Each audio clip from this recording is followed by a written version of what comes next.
Good evening and welcome to NTD News. I'm Stephanie Cox. Here are today's top stories. The highly anticipated meeting between the U.S. and Russia just wrapped up in Geneva. We'll dive into the details. An update on the Texas border. Governor Greg Abbott says construction on the wall has begun. A major win for the 13 states that sued President Biden over an executive order.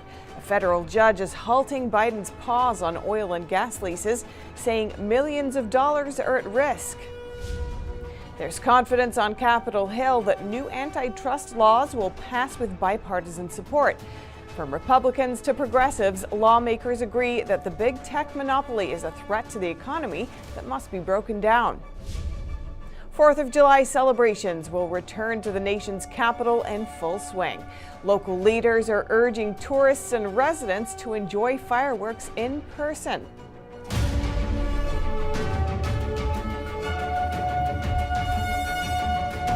The high-stakes talks between President Biden and Russian President Vladimir Putin concluded today. Let's find out how the first meeting between two of the world's largest powers fared. NTD's Steve Lance has the details.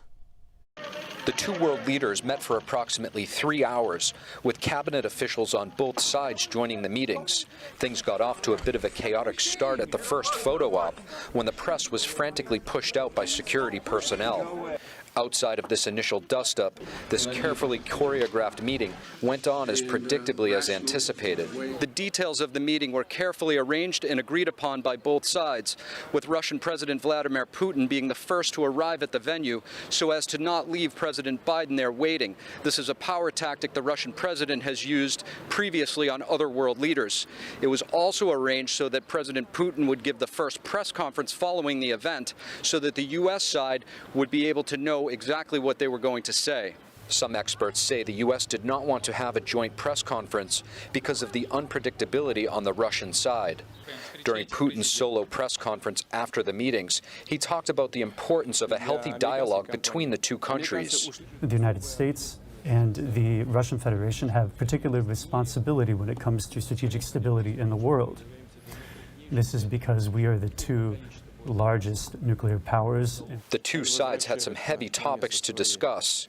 The leaders discussed the jailed opposition leader Alexei Navalny and two Americans, Paul Whelan and Trevor Reed, who Biden says are wrongfully imprisoned in Russia. Biden says he will follow up with this later. They also discussed human rights issues and recent Russian cyber attacks against U.S. infrastructure. Responsible countries need to take action against criminals who conduct ransomware activities on their territory. Biden reminded the press throughout his 8-day trip leading up to the summit with Putin that he was going to take a hard line on issues that were important to him. And where we have differences, I want President Putin to understand why I say what I say and why I do what I do. And all in all, the two leaders had a cordial first meeting by both accounts from their individual press conferences. Biden and Putin are flying back to their respective countries this evening. President Biden also summed it up by saying that the proof of the pudding is in the eating and that we will have to wait for the coming months to see how the relationship actually plays out. Steve Lance, NTD News, Washington, D.C. Donald Trump may not be in office, but Texas says it'll continue building the wall. A federal responsibility the governor says they'll need to take upon themselves to protect Texans. NTD's Miguel Moreno has more on their plan. Building the wall in Texas has officially begun.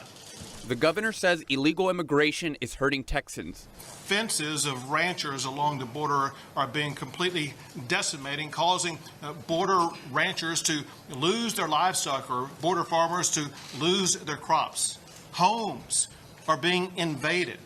Neighborhoods are dangerous, and people are being threatened on a daily basis with guns of people either coming across the border or those working with those who are coming across the border. He signed 3 pieces of legislation, one of which was to hire a manager to oversee the construction of the wall. Abbott says this job is the federal government's responsibility, but one they're refusing to take care of. And make no mistake, the border crisis that we're dealing with right now is a direct result of the open border policies that have been put into place by the Biden administration. Remember that The border was far more under control under the Trump administration until President Biden came in and removed the Remain in Mexico policy. Texas has more than 1,000 miles of border, some with and without border wall. Abbott says the legislature has already dedicated more than $1 billion to border security. Miguel Moreno, NTD News. Florida is sending in help. Governor Ron DeSantis is going to send his state's law enforcement resources to deal with the border crisis in Texas and Arizona. The governors of Texas and Arizona invoked an interstate emergency compact last week and asked other states to send in law enforcement officials and other supplies. DeSantis said today that multiple agencies and sheriff's offices in his state have already committed to helping out, and they are sending in aid today. He says, "We believe securing the southern border is important for our country, but specifically it will benefit the people of Florida to be able to get this under control." The governor added that in Florida, they support law enforcement and they believe in funding law enforcement, and helping the two border states is the right thing to do. Florida is the first state to respond to Texas and Arizona's calls for help. And illegal immigrants are still pouring across the border into the United States, many through private land.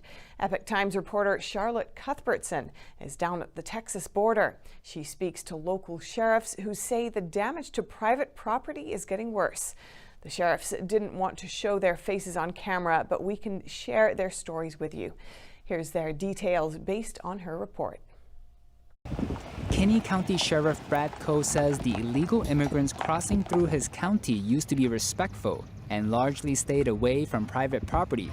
But now, that's all changed. Coe says in the past 6 months, illegal immigrants are walking through ranches, destroying fences and water pipes, and even breaking into homes and leaving water faucets on. The county is used to a few cut fences, but Coe says, "We've never seen the intentional big 4x4 holes in the fence, or now a 10-foot suction just cut completely out." And replacing fencing is no small cost. To give you an idea, several ranchers say that replacing a mile of fencing can cost up to $30,000. Local sheriffs say it's mostly groups of young men walking through the ranches, and they are now more demanding and aggressive towards residents. Numerous ranchers and homeowners have been threatened or intimidated by illegal immigrants. Quite a few have to carry firearms at all times on their own property.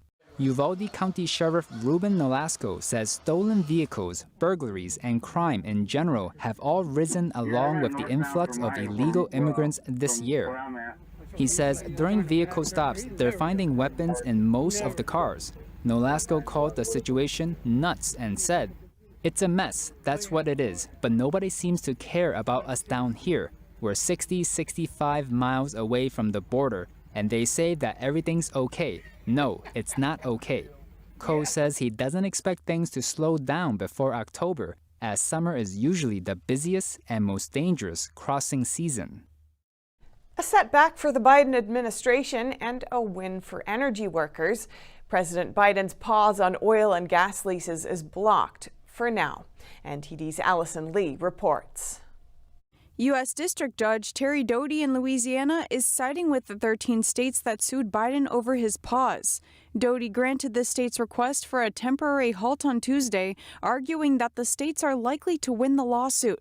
He says millions and possibly billions of dollars are at stake. Local government funding, jobs for plaintiff state workers, and funds for the restoration of Louisiana's coastline are at stake. The lawsuit is still ongoing. Biden signed the executive order in January suspending new leases for oil and natural gas drillings on federal lands and in offshore water. The states argue in their lawsuit that Louisiana, Texas, Alabama, and Mississippi will lose $1 billion in funding over the pause. They say the average annual loss in investments would be $2.6 billion for New Mexico and $2.3 billion for Wyoming, just to name a few states. An official from the Department of the Interior responded to the judge's decision, saying they will comply with it. Meanwhile, the judge is still deciding if Biden's pause is against the law. Allison Lee, NTD News. U.S. lawmakers want to outlaw anti-competitive practices that have created big tech monopolies. From Republicans to progressives on the far left of the Democratic Party, there's a bipartisan consensus that a big tech monopoly is a threat to the economy and must be broken down. NTD's Melina Weiskup has more. America is in a monopoly moment. There's a crisis of competition in the digital marketplace. It is a crisis that impacts our entire society. After a year-and-a-half-long investigation into Amazon, Apple, Facebook, and Google, the House Antitrust Subcommittee found that big tech oligarchs are squashing competitors by buying them out or replicating their products. For example, they found that Amazon uses data collected from its own independent sellers to replicate and promote its own Amazon-made products. These unregulated tech giants have become too big to care and too powerful to even put people over profits. I might not agree why we have monopoly problems, oligopoly problems, but we do have these problems. To regulate the digital marketplaces and prevent monopolies, the group introduced these 5 bills. Together, they would ban self-preferencing, reduce big tech dominance, eliminate conflict of interest, promote competition, and aggressively enforce antitrust laws. For my conservative friends concerned about big tech's power over information and speech, the only way to stop this power is through antitrust reform. These bills address that power. And Representative Nadler says they're going to start marking up this package of bills in the Judiciary Committee next week.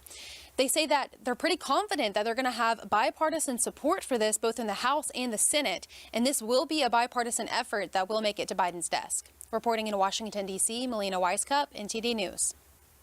This weekend, Americans could be getting word of a new holiday. The Senate passed a bill to observe Juneteenth as a federal holiday.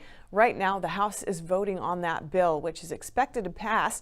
Then it just needs to be signed into law by President Biden to make it official. Juneteenth takes place on the 19th of June, and it's a day to celebrate the emancipation of slaves in the United States. It marks the day in 1865 that federal troops went to Texas to make sure all enslaved people were freed.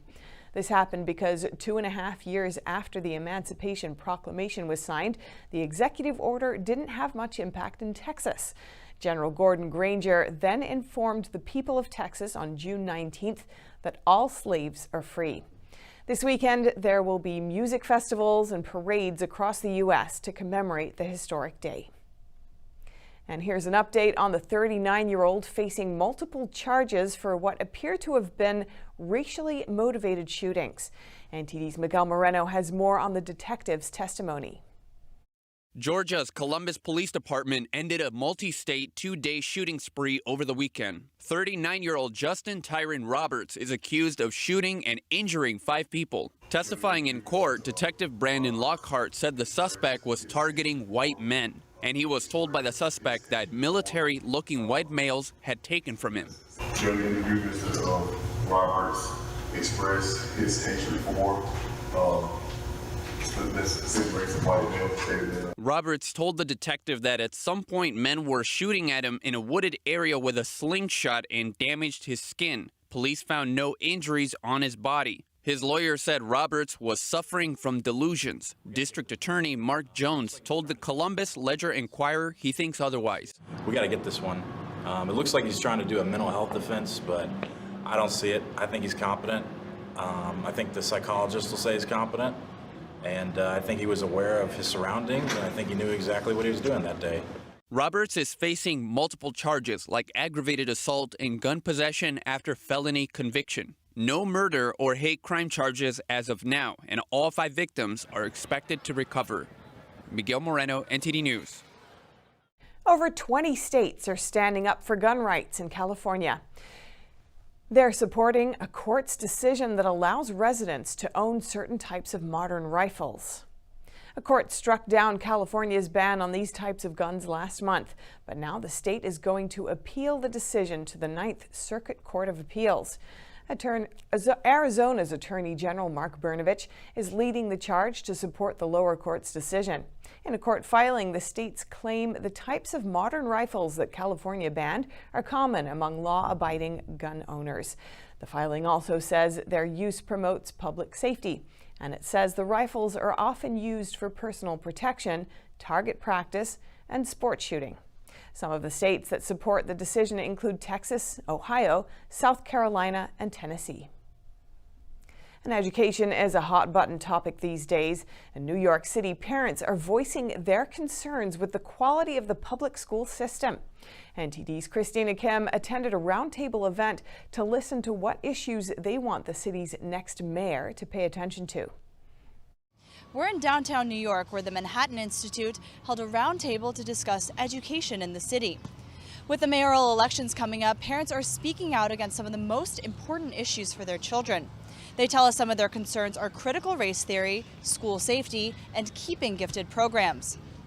What we're hearing most from parents is they want a system that is fair and that rewards achievement and hard work. And, they see that the city has been moving away from that. Ray DeMonico, the director of education policy at the Manhattan Institute, says schools have been opting for quotas and lottery systems for admission. The New York DOE site shows that for gifted and talented programs, if the demand exceeds the available seats, students will be admitted based on a lottery system as well.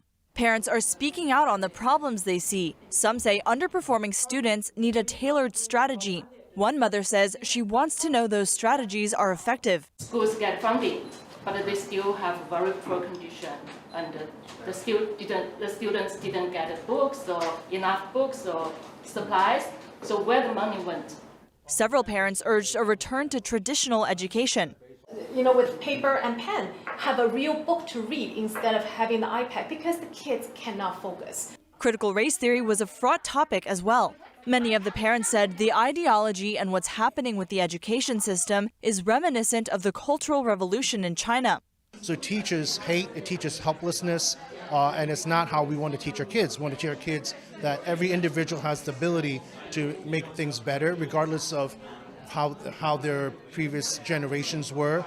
The last year arranged a 2-day diversity training for all the teachers, which made many teachers feel very divisive, uncomfortable. One parent and co-president of the parent advocacy group Place NYC said he believes the Department of Education is more likely to focus on academics if more parents voice their concerns. And hopefully that will translate into the DOE listening and focusing themselves on education instead of, promoting, this critical race theory nonsense that's, doing nothing to help close the achievement gap. And this movement of parents seems to be growing. On Friday, parents from a predominantly black area in Queens also held a protest to speak out against poor student performance. As the groundswell builds, it seems the next city's mayor will likely face a constituency even louder in its calls for change. Christina Kim, NTD News, New York. Masks will not be required anywhere in Maryland. Governor Larry Hogan made the announcement lifting the state's emergency restrictions. On Thursday, July 1st, any and all emergency restrictions and mandates of any kind will end. Starting in July, Maryland will no longer require its residents to wear masks at any locations, including schools, camps, and childcare facilities. But Governor Hogan said there would be a 45-day grace period between July 1st and August 15th. Hogan said this is possible because the state is finally reaching the light at the end of a long tunnel. The positivity rate in Maryland as of Tuesday has been very low. And today it's under 1% at 0.82, the lowest since the pandemic began, and lower than 43 other states. On Wednesday, Governor Hogan announced an additional $10 million in relief funding on top of the $30 million they've already prepared. That would help Maryland's entertainment industry as well as the live music and performance venues affected by the pandemic.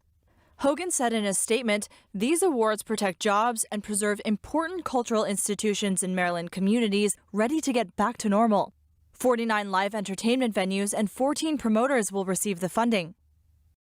4th of July celebrations are back this year in the nation's capital. Local leaders are urging people to come outside to watch fireworks. President Biden will host more than 1,000 guests at the White House. NTD's Lin has the details.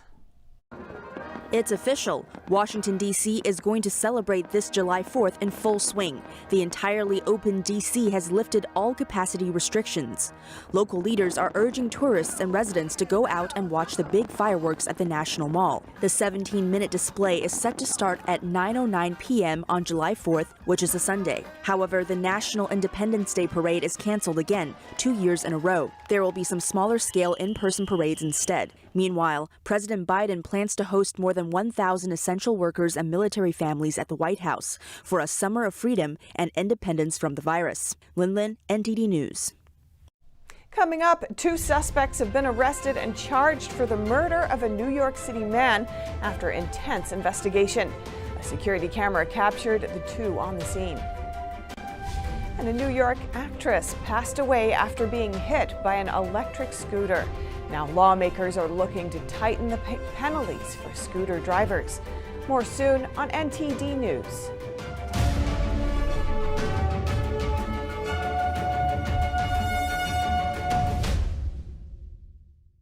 The NYPD has arrested 2 suspects in connection with the killing of a Staten Island man in January. The suspects were arrested on Tuesday and both were charged with murder. 23-year-old Jahedi Shanzi was shot several times in his back. That was after he answered the door to his Staten Island recording studio. He later died from his injuries caused by the 2 attackers, who can be seen in this doorbell camera video holding a rifle and a handgun. The arrests are the result of an intensive investigation by detectives. And New York City is reopening, bringing more traffic onto the streets. A longtime New Yorker and actress lost her life in a scooter accident on Monday. Now officials are seeking to change the law. NTD's Arian Pazdar has more. At this intersection, right behind the iconic Lincoln Center here in Manhattan, actress Lisa Baines was struck by a scooter just like this one last week. Now, after the incident, the scooter driver fled the scene, and a few days later, Baines passed away. Now lawmakers got together here to push for stricter hit-and-run penalties. The penalties for hit-and-run accidents depend on the vehicle involved, but to State Senator Brad Hoylman, that doesn't make any sense. The decision to hit and run with an electric scooter is a minor slap on the wrist. But if her assailant had been driving a car, we would have charged them with a felony. Assemblymember Linda Rosenthal says it's only moral to not flee a crime. If you don't have the moral fiber to turn back and see what happened when you hit someone, at least you should have fear of the law. The scooter driver ran a red light when he struck Baines. A close friend of the actress says New Yorkers have to be on high alert in the city. You cannot let your guard down for one moment. Thank you. The scooter driver is still on the loose. Arian Pastar, NTD News, New York. Bronx officials cut the ribbon on a newly renovated $1.35 million playground in a state park. NTD's Jason Perry attended the event.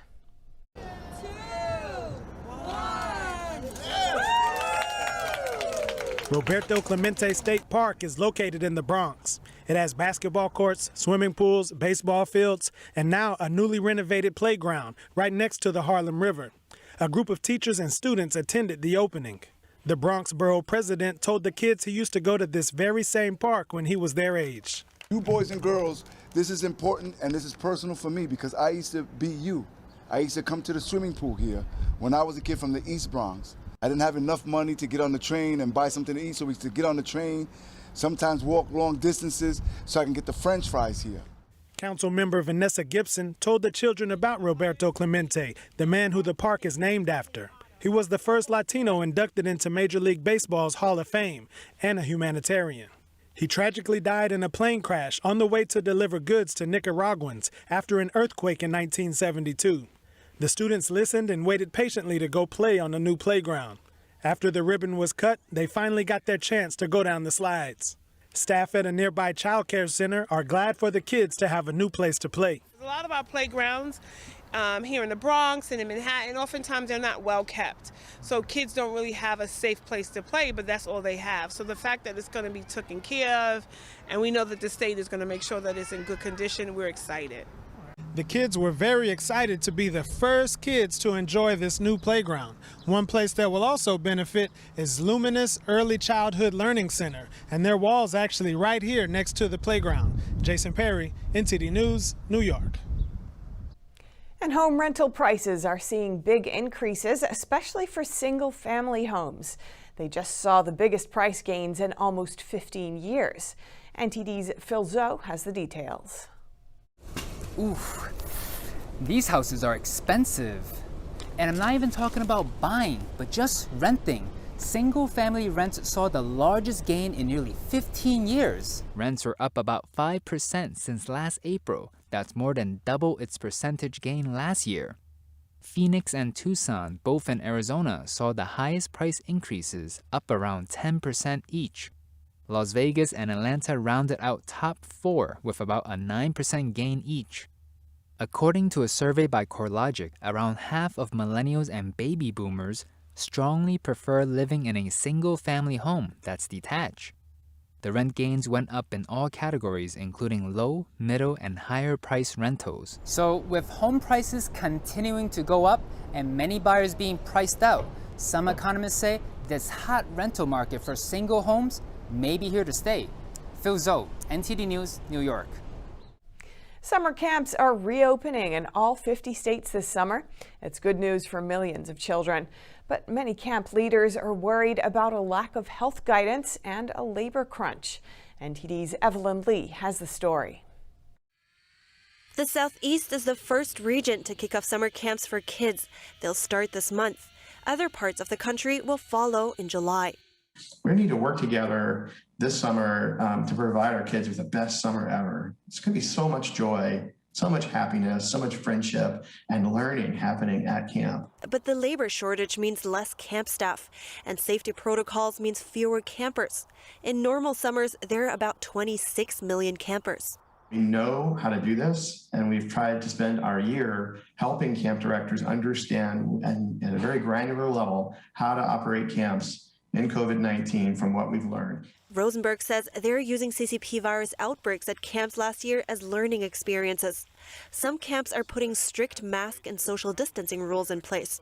They have the same bunk rooms. That's where they can take their mask off at night, or when they're sitting down at meals at their table, they can take their mask off to eat. And that's really the only time that you're going to see these guys with masks off is in their cohorts. And then second to that is also keeping our staff separated. At Glorietta Adventure Camp outside Santa Fe, staff arrived early to train on safety protocols that include virus protection, but also other camp activities. Many of them are also getting vaccinated there. The camp is only running at 1/3 capacity this summer, but still, camp management is optimistic. Fly lines, you have mountain scooters. The waterfront's huge, especially for most kids in New Mexico. They're not used to water, and so having a waterfront's a big deal. Last year, about 19.5 million kids missed out on camp because of the pandemic. Coming up, temperatures on the West Coast are expected to soar in the coming days. Would that prevent people from enjoying the summer? And California's housing market faces an unusual situation, but one realtor remains optimistic. That and more here on NTD News.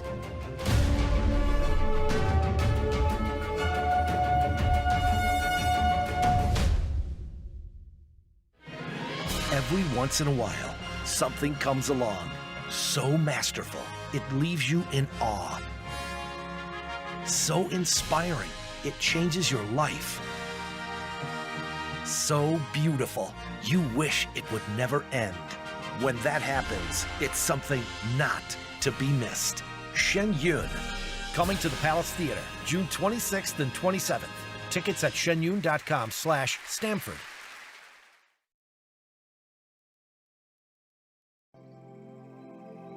We're becoming more and more urban. We lose our connection with nature.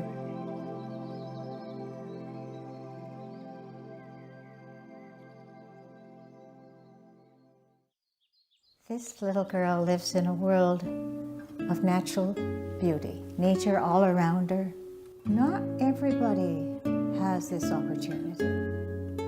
Things are growing all around her, all sort of handmade things. The artist has portrayed a scene that is so comforting and so grounded that we can experience this ourselves. The artist himself has to be absolutely natural. And it's not easy to do because children are hard to paint. Birds are hard to paint. They don't sit still. This is quite an accomplishment, reflecting nature back to us.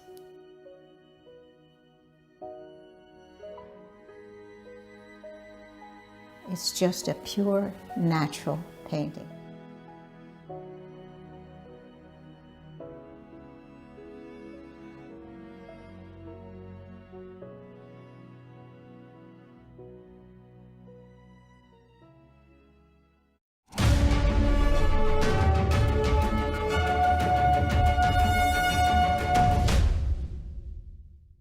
The West Coast is set to get even more sun as temperatures are expected to soar in the coming days.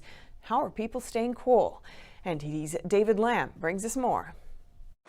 California is forecasted to have a massive heat wave. Several regions are expected to reach over 100 degrees Fahrenheit. I'm here at a popular rose garden in Northern California, and the hot weather doesn't seem to stop people from enjoying the ambience. People share their tips on how they'll be dealing with this heat wave. My mother and father-in-law are here from New York, so we're actually going to bring them to Capitola, where it's a little cooler, and potentially Santa Cruz too. Under the redwoods, you know, it's always a little shadier there. Then thankfully we have air conditioning. Yeah. What do you plan on doing? I plan on enjoying the sun and the heat because I love the hot weather, and after a winter in New York, this is great. One couple drove from Santa Cruz to find the shade of trees. We're going to be going camping up at the Calaveras Big Trees Park, but it's probably going to be hotter there.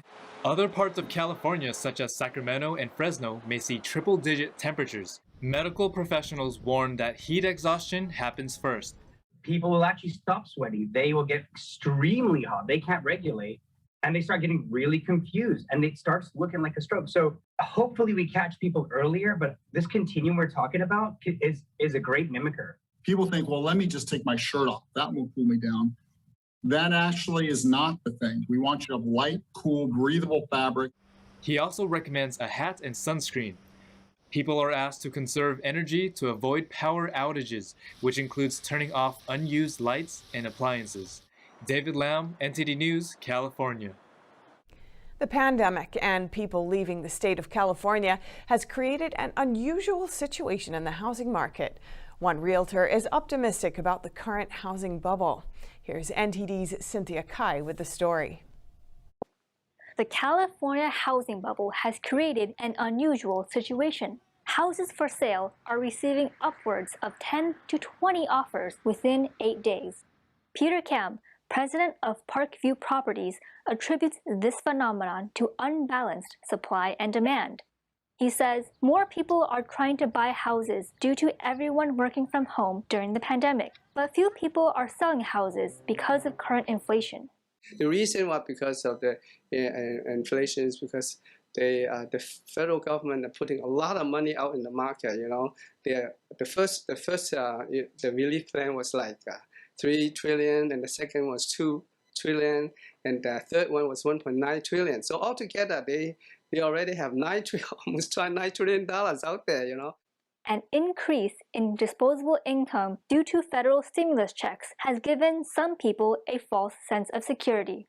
They want to, you know, have a better house or you know, a bigger house, or yeah, because they have too much money now. You know, they have a false sense of security, and the interest rate is so low. The interest rate, most driving force is the interest rate, I tell you. But Kam says some people are still selling their houses despite the current economic situation. One of the reasons for selling is due to people leaving the state. Some Californians are looking to move to other states with lower taxes or different political climates. Whether or not the market will return to normal depends heavily on the economy. Cam says the next 3 months will be critical for determining the future of California's housing market. If we can shed the COVID and the economy comes back again to the original economic condition before COVID, we are in much better shape. While the housing bubble panic continues to circulate in local communities, Cam is personally more optimistic. He predicts the market will eventually return to normal. Cynthia Kai, NTD News, California. Another push towards automation. FedEx wants to use driverless cars to make deliveries. It's teaming up with the robotics firm to make it happen. FedEx is taking steps towards self-driving cars. It's partnering up with robotics company Nuro, planning on using its autonomous vehicles for last-mile deliveries. We're really excited to be partnering with FedEx. For us, this represents the first time that we've entered into the package delivery vertical. So as a company, it's a really big deal.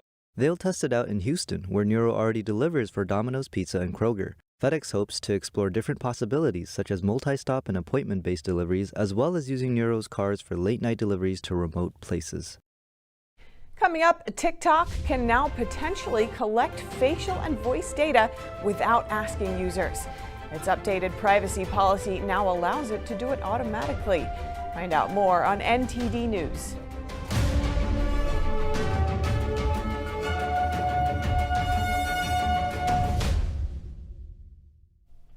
TikTok can now facial and voice data without asking its users. It recently updated a section under its privacy policy titled Information We Collect Automatically. It now includes face prints and voice prints. But the app doesn't say what they're going to do with the collected information. NTD's Tiffany Meyer has more.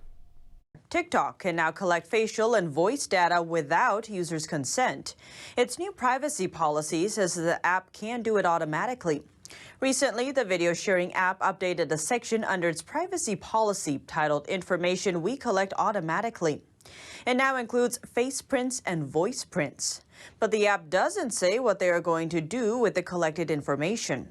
A professor of information technology from Carnegie Mellon University told Time magazine that the data has many potential uses. It could be used for mass surveillance, or it could be simply used for unlocking the app. Beijing-based company ByteDance owns TikTok, and there have been concerns over whether user data on TikTok will end up in the hands of the Chinese Communist Party or CCP. In April, England's former children's commissioner sued the app for billions of dollars over privacy concerns. Lawyers argue that TikTok collects children's data, such as their phone numbers, exact location, and various biometric data, without users' or parents' consent. Last year, then U.S. President Trump issued an executive order seeking to ban the app in the country. He cited national security concerns, saying that TikTok collects data from users that could end up in the hands of the CCP. But President Biden has since revoked the ban. He ordered a reevaluation of the app. TikTok has around 50 million daily users in the U.S. 11 dead and 2 missing. That's the latest update from a mine accident in North China's Shanxi province as of Wednesday. Chinese authorities said the search and rescue work is extremely difficult. That's because a large number of detonators and explosives in the mine may cause explosions, and there has been continuous rainfall in the area. The mine accident happened last week. 13 people were trapped in the mine at the time.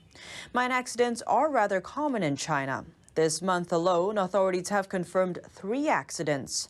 A coal mine in central China's Henan province had a massive gas leak and a pit collapsed on June 4th. Officials confirmed 8 deaths. Something similar happened at a coal mine in northeastern China's Heilongjiang province the next day. 8 people were trapped and got rescued later. So far this year, Chinese authorities have confirmed over 10 accidents. NTD cannot independently verify those figures because the Chinese regime has tight control over what information is released. The cases include 2 accidents at 2 gold mines, both in Shandong province in January and February. They caused altogether 16 deaths and 1 person is still missing. In March and April, 2 coal mine accidents in Shanxi and Guizhou province caused altogether 12 deaths. Another coal mine accident in April is noteworthy. Chinese state-owned media reported that 21 people were trapped in a coal mine in Xinjiang after a flooding accident, but they didn't follow up on it after that. The family of one of the victims in the Xinjiang accident told NTD that local authorities started cleaning up almost a month later. By May 10th, they found 20 bodies, but one person is still missing. The family members tried to appeal to authorities, but they were soon silenced. China is expected to launch a crewed spacecraft on Thursday. It's the country's first crewed launch in years. Scientists and workers at a Chinese satellite launch center in a northwestern province are making their final preparations for the launch. 3 Chinese astronauts will be on board the spacecraft. It is the first of 4 crewed space flights that China planned in order to complete the country's space station by the end of next year. Construction of their space station began in April with the launch of another spacecraft. Chinese astronauts have had a comparatively low international profile. U.S. law bars NASA from any cooperation with China, and Chinese astronauts have not been to more than 2-decade-old International Space Station, or ISS. The ISS may be decommissioned in 2024 if the project does not receive new funding, and China could end up being the operator of the only space station in Earth's orbit. Israel mounted airstrikes in the Gaza Strip on Wednesday. It's the first since the end of the 11 days of cross-border fighting last month. The airstrike was in response to incendiary balloons launched from the Palestinian territory. Israel launched airstrikes in Gaza on Wednesday in response to incendiary balloons from the Palestinian territory. This flare-up is a first test for Israel's new government after a tentative ceasefire stopped 11 days of cross-border fighting last month. The Israeli military said its aircraft attacked armed Hamas compounds in Gaza in response to their balloons, which the fire brigade reported caused 20 blazes in open fields and communities near the border. A Hamas spokesman confirming the Israeli attacks said Palestinians would continue to pursue their, quote, brave resistance and defend their rights and sacred sites in Jerusalem. Only hours before the strikes, there was an Israeli nationalist march in East Jerusalem that drew threats from Hamas, the ruling militant group in Gaza. Israel, which annexed East Jerusalem after a 1967 war, regards all of Jerusalem as its capital. However, Palestinians want East Jerusalem to be the capital of a future state that would include Gaza and the West Bank. Thousands of flag-waving Israelis congregated around the Damascus Gate in Jerusalem's Old City. Israel has recently beefed up its Iron Dome anti-missile system in anticipation of possible rocket attacks from Gaza.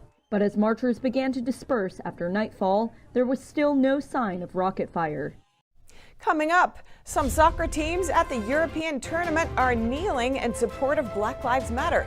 But the trend from the United States is not welcomed by all.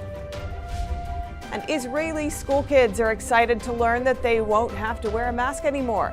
Find out more in just a moment here on NTD News.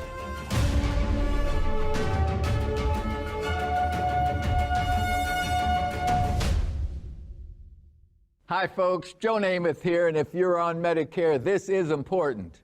You're now entitled to eliminate co-pays and get dental care, dentures, eyeglasses, prescription coverage, in-home aids, unlimited transportation, and home-delivered meals, all at no additional cost.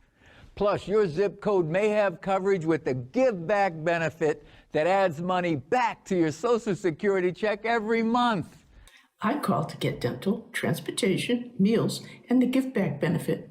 With this virus situation, I called to get everything I'm entitled to. I couldn't believe I was missing out on so many benefits. With the uncertainty of the virus, you need to get everything you're entitled to. Millions of people have trusted the Medicare Coverage Helpline. You can too. Call now. It's free. Call 1-800-764-1930. That's 1-800-764-1930 now.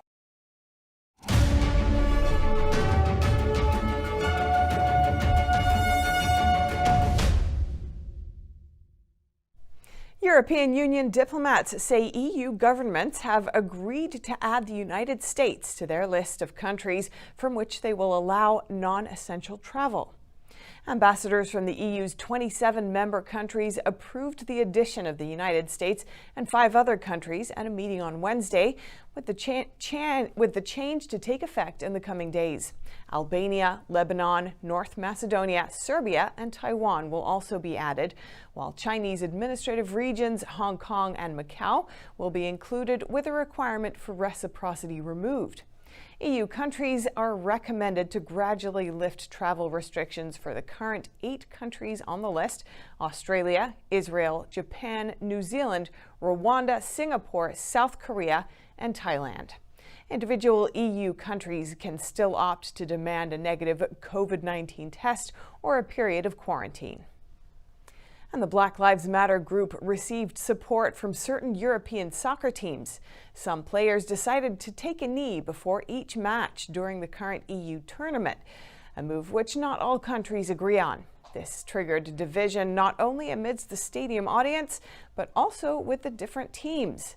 NTD's David Vives has the story. To kneel or not to kneel? That is the question for the 24 teams participating at the Euro 2021 soccer tournament. Following the death of George Floyd in the U.S. last year, some soccer players decided to denounce racism by making it a custom to kneel on the soccer field at the beginning of a match. The French team was supposed to kneel during the match against Germany on June 15th, but decided against it at the last second. According to policy analyst and think tank director John Messia, kneeling or not is a matter of importance. We've been expecting the French team to kneel, but they didn't. According to my information, they will do so during the next match in Hungary. He says this is a part of leftist ideology coming from the United States. The cancel culture, the fight against racism, and other theories are a part of something we get from the United States, not the best, unfortunately.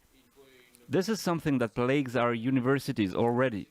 Some teams, such as the UK, Wales, and Switzerland, decided to kneel before each match, whereas other countries such as Croatia, Germany, and Russia said they would not kneel. The move also divided the audience. During several matches, the audience at the stadium booed at the players kneeling. This was the case during the match between Belgium and Russia at St. Petersburg. A trend even appeared. Teams from Western Europe kneel more than those from Eastern Europe. You can say Eastern European countries reject what appears to be a leftist authoritative ideology more, as they struggled against Soviet invasion for years. On the other hand, teams are showing resistance against this trend. You can quote the Hungarian president on that. He said, "I only kneeled in front of my beloved wife, my country, or God." The Euro soccer tournament will go on until July 11th. Reporting by David Vives, NTD News, Paris. Several people are being treated in hospital for injuries caused by a protester who parachuted into the arena before France's win over Germany in the European Championship on Tuesday. That's according to European soccer's governing body, UEFA. A parachutist with kick-out oil and Greenpeace written on the back of his parachute flew into the stadium, briefly delaying the match. The parachutist came in at a steep angle and appeared to clip a cable when entering the stadium as he struggled to gain control before landing heavily at the far end of the pitch where players were waiting to start their match. UEFA called it a reckless and dangerous action. Several people were injured and sent to hospital. Greenpeace Germany wrote on Twitter calling out to Volkswagen, the game's sponsor, to stop selling petrol cars. And Cristiano Ronaldo's snub of Coca-Cola wiped almost £3 billion off the market value of the European Football Championship sponsor. The football superstar moved 2 bottles away from him at a Euro 2020 news conference this week. He then held up a bottle of water, saying water in Portuguese, implying to drink water instead. After the conference, he went on to score 2 goals in a winning match against Hungary. The Juventus and Portugal forward is known for his health awareness and has pushed his top playing days well into his 30s. On Tuesday, Ronaldo became the all-time highest goal scorer at European Championship finals. And Israel lifted its indoor mask mandate on Tuesday, and one elementary school teacher captured the moment she told her students the news on camera. Their reaction, or celebration, is going viral. Here it is. שמהיום לא צריך מסכות גם בכיתה.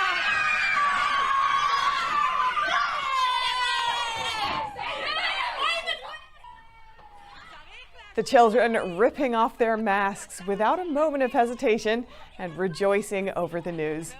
Some kids can be seen even tearing up and throwing their masks around the classroom, a moment of great excitement for the youngsters as life turns back to normal. The indoor mask mandate was one of the country's last remaining pandemic restrictions, and after over a year, it's now gone. Health Ministry data for this month shows virus deaths in Israel are down to either 0 or 1 daily, and new infections are steadily declining after a steep drop-off in February and March. And coming up, due to the pandemic, rope bridge in Peru that has stood for over 500 years recently collapsed. Local communities around the area come together to fix it. That and more here on NTD News.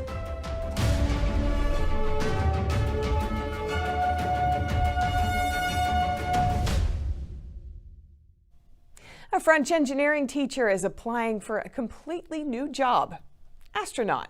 This is after the European Space Agency launched its new astronaut recruitment campaign for the first time in over a decade. A 38-year-old French engineering teacher is touching up his cover letter. He is about to complete his job application for a new career, astronaut. Why do I want to become an astronaut? For many reasons. First of all, for a personal reason, to be able to go to space, which is a dream for many human beings from a young age. And now it's an opportunity for me to make it happen. So to be able to go to space and to be able to help humanity through the research being done in space and especially in the International Space Station. This year, the European Space Agency launched its first initiative in 11 years to openly recruit new astronauts for its manned flight program. The French teacher has never been a test pilot or served in the military, but he is still eligible to apply with a master's degree in science and proficiency in English and French. He is also confident enough to pass the medical test. He says he decides to take the risk because the next recruitment could be many years away. No matter the result, if I don't try it, I will regret it for the rest of my life. And that would be at least 40 years of regret. So now I'm doing it. In his office, he has a collection of books about space engineer and airline pilot Thomas Pesquet, who became the first French commander of the International Space Station this year. Yes, I think Thomas Pesquet's career influenced me. In all the books I've read about him, whether the more serious ones or the funnier ones, there are things that make me think, I want to do this, it's cool. Applications are due on June 18th, and results will come out in October. The engineering teacher has 6 rounds of selection ahead of him after entering the recruitment process. A woven rope bridge that has been in use for over 500 years recently collapsed in Peru. The regional governor says the bridge is an important symbol connecting culture and tradition. Local communities around the area are banding together to repair it. Members of the Huinchiri community in the Cañas province of Cusco, Peru, are rebuilding an Incan hanging bridge known as the Quechua-Chaca Bridge, using traditional weaving techniques. The bridge has been used for over 500 years to connect communities divided by the Apurimac River. But during the pandemic, the bridge did not receive any maintenance, and in March of 2021, it collapsed. Last year, because of the pandemic, the Quechua-Chaca Bridge wasn't strengthened nor strung up. That is why at the beginning of this year, the bridge fell, but now it is like an answer to the pandemic itself, From the depths of the Peruvian Andean identity, this bridge is strung up across the Apurimac Basin, and we can tell the world that we are coming out of the pandemic little by little. Members of the affected community, like the Huinchiri, decided to rebuild the bridge in the traditional Incan style by weaving it. The bridge is over 100 feet long and about 4 feet wide. This is history, more than 500 years of a paradox in time. The Quechua-Chaca, this Incan living bridge, is really an expression and cultural manifestation. This is community. In this particular case, the Huinchiri community is currently working to string up the bridge that connects villages. It's also a bridge that connects tradition, that connects culture. In 2013, UNESCO recognized the knowledge and rituals associated to the annual reconstruction of the Quechua-Chaca Bridge as intangible cultural heritage of humanity. Peru is a country rich with ancient treasure. It has hundreds of sites that date back thousands of years and span dozens of cultures, including the ancient Incan Empire that was in power when Spanish explorers arrived in the early 1500s. Watermelons are a tasty snack, and not just for humans, for hippos too. A caretaker at the San Antonio Zoo in Texas feeds a whole watermelon to a hippo named Timothy, and he smashes it to pieces with one powerful bite. A video shared on social media shows him sharing the treat with his grandmother, Uma. In the description of the video, the San Antonio Zoo said, "What better way to kick off summer than a good old-fashioned hippo watermelon smash?"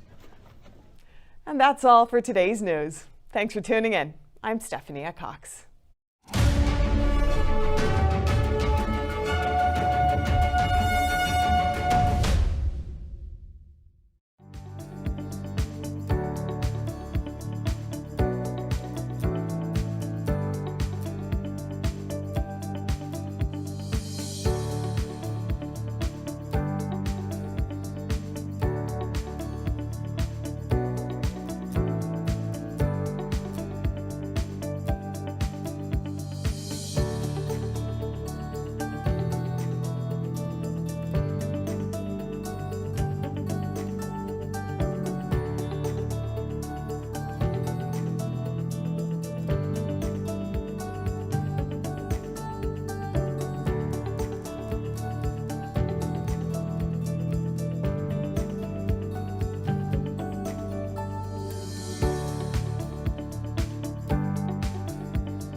We have a new channel. Subscribe to us on YouTube at NTD News. Get the highlights of our news broadcast and the most important headlines that we curate especially for you. Don't let YouTube decide what information you get. That's your choice. YouTube is deleting our videos and cuts you off from a source of honest reporting.